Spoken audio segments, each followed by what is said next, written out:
मेरे अजीज दोस्तों और बुजुर्गों, यकीनन इस मुल्क को फाशिस्ट ताकतों से छुटकारा दिलाना है, यकीनन इस मुल्क से फिरका परस्ती का खात्मा करना है। और अब यकीनन हमारी भी कोशिश यही है कि दोबारा उत्तर प्रदेश में बीजेपी की सरकार ना बने, 2024 में दोबारा नरेंद्र मोदी इस देश के प्रधानमंत्री ना बने। मगर क्या ये जिम्मेदारी सिर्फ ओवैसी की है? क्या ये जिम्मेदारी इन समाजवादी, बसपा, कांग्रेस के नेताओं की नहीं है? अगर आज उत्तर प्रदेश में या फिर देश में बीजेपी की सरकार है तो इसका जिम्मेदार क्या ओवैसी है या फिर इसका जिम्मेदार अखिलेश और बहन मायावती और कांग्रेस के कायदीन नहीं है? क्या कभी उनसे सवाल किया जाता कि आपने सिर्फ 5 लोकसभा की सीटें क्यों जीती? क्या कभी बसपा के लोगों से सवाल किया जाता कि आपने सिर्फ 10 लोकसभा की सीटें क्यों जीती? क्या कभी कांग्रेस से पूछा जाता कि उनके बहुत बड़े नेता अमेठी से क्यों हार गए?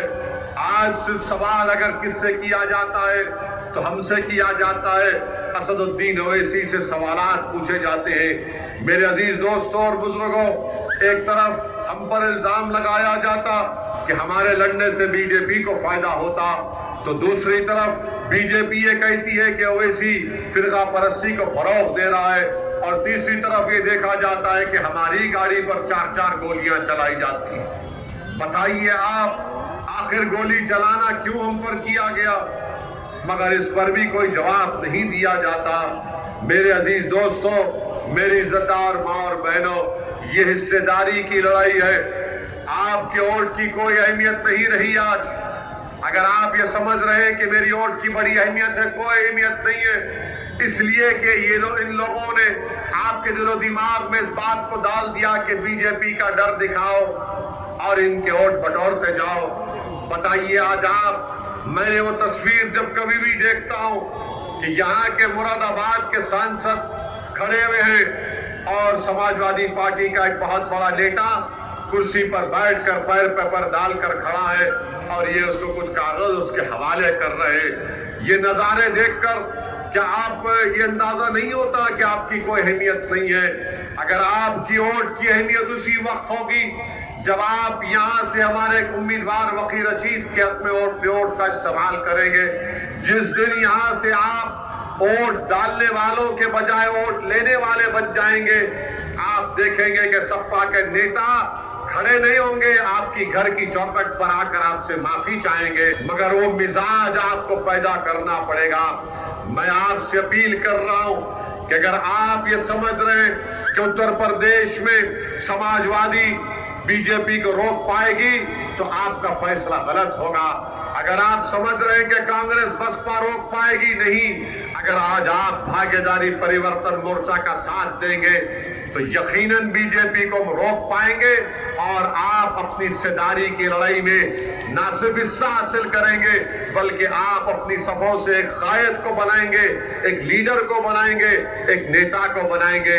मैं आपको याद दिला रहा हूं, 2014 के पार्लियामेंट के चुनाव में हम नहीं थे, तब भी बीजेपी जीत गई।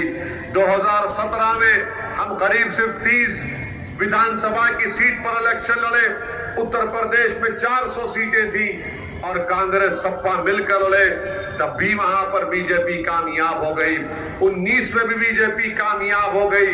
दोबारा ये गलती मत करिए। अपनी अहमियत को, अपनी कदर को बढ़ाने के लिए मैं आपसे अपील कर रहा हूं कि मजलिस इत्तेहादुल मुस्लिमीन के अपने हक में अपने वोट का इस्तेमाल करिए। एक नौजवान बेबाक आपके सामने खड़ा है। CAA, NPR, NRC का एहतजाज हुआ तो इस नौजवान ने बड़ी मेहनत की, जुस्तजू की, कुर्बानियों को पेश किया। आपको ऐसे बेबाक नौजवान की जरूरत है जो आपका खादिम बनकर काम करे। यही चंद गुजारिशात मुझे आप तक पहुंचाना था। आप हिम्मत और हौसले को बुलंद रखिए। मैं आपको इस बात का तयक़ुन देता हूं कि अल्लाह जब तक मुझे जिंदा रखेगा मैं उत्तर प्रदेश को आता रहूंगा। मेरी कोशिश यही है कि जिंदगी के शमा को बुझने से पहले मैं चाहता हूं کہ مجھ سے قابل لوگ اتر پردیش میں آپ کی قیادت کے لیے تیار ہو جائیں۔ میری کوشش یہی رہے گی کہ اس دنیا فانی کو خیر آباد کو چھوڑنے سے پہلے آپ کی آواز کو اتر پردیش کی ویدھان سبھا میں، آپ کی آواز کو لوک سبھا میں پہنچایا جائے۔ یہی مقصد لے کر میں اتر پردیش کو آیا ہوں، یہی مقصد اور یہی نظم العین ہمارے پارٹی کے ذمہ داروں کا ہے، شوکت علی کا ہے، ہمارے امیدوار کا ہے۔ میری آپ سے ایک ہی گزارش ہے کہ آپ اس میں اپنا تعاون پیش کریں، ان کا ساتھ دیں، ان کے لیے دعائیں کریں۔ ہاں، میں اب کہنا چاہوں گا سماجوادی پارٹی کو، بسپا کو اور کانگریس کو، جب 2024 کا لوک سبھا کا چناؤ ہوگا، تیار ہو جاؤ، مجلس کھڑا کرے گی امیدوار۔ اب ہم نہیں خاموش بیٹھیں گے، مجھے کوئی فکر اور پرواہ نہیں ہے تمہارے الزامات کی، ارے تم جتنا الزام لگاتے لگاؤ، مگر میں چناؤ لڑوں گا، میری پارٹی لڑے گی، 2024 میں ہمارے امیدوار رہیں گے۔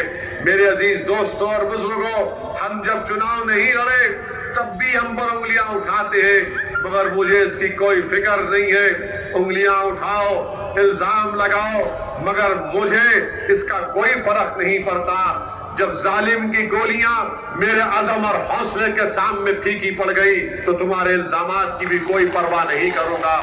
میرے عزیز دوستوں اور بزرگوں، اپنے مقصد میں کامیابی حاصل کریے، اور میں خاص طور سے ہماری ماں اور بہنوں سے اپیل کر رہا ہوں کہ آپ کو بھارت کا سمویدھان اس بات کی اجازت دیتا ہے کہ آپ چادر اوڑھے، آپ نقاب پہنے، حجاب پہنے، یہ آپ کا فنڈامنٹل رائٹ ہے۔ سپریم کورٹ کا ججمنٹ، پٹو سوامی کا ججمنٹ آپ کو اس بات کی اجازت دیتا ہے۔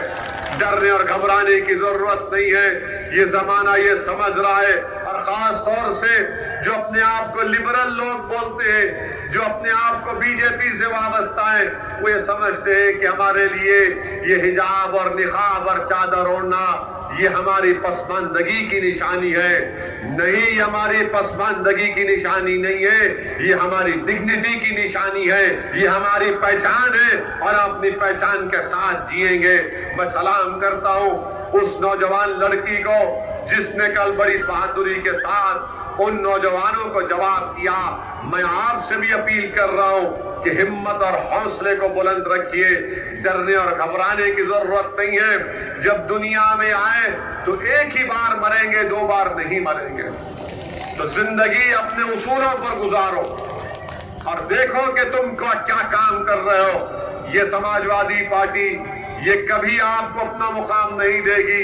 بسپا کو چھوڑیے، کانگریس تو خیر ایک بوڑھی جماعت ہو چکی ہے، اب زیادہ دن تک مجھے نہیں سمجھ میں آتا کہ بھارت کی سیاست میں کوئی اہم رول ادا کر پائے گی، مگر آپ سے اپیل کر رہا ہوں کہ یہ حصے داری کی لڑائی ہے، اس میں ساتھ دیجئے، اور 14 تاریخ کے دن آپ بے خوف ہو کر اور پورے اعتماد کے ساتھ اپنے ووٹ کا استعمال کریے، پتنگ کے نشان پر بٹن دبائیے۔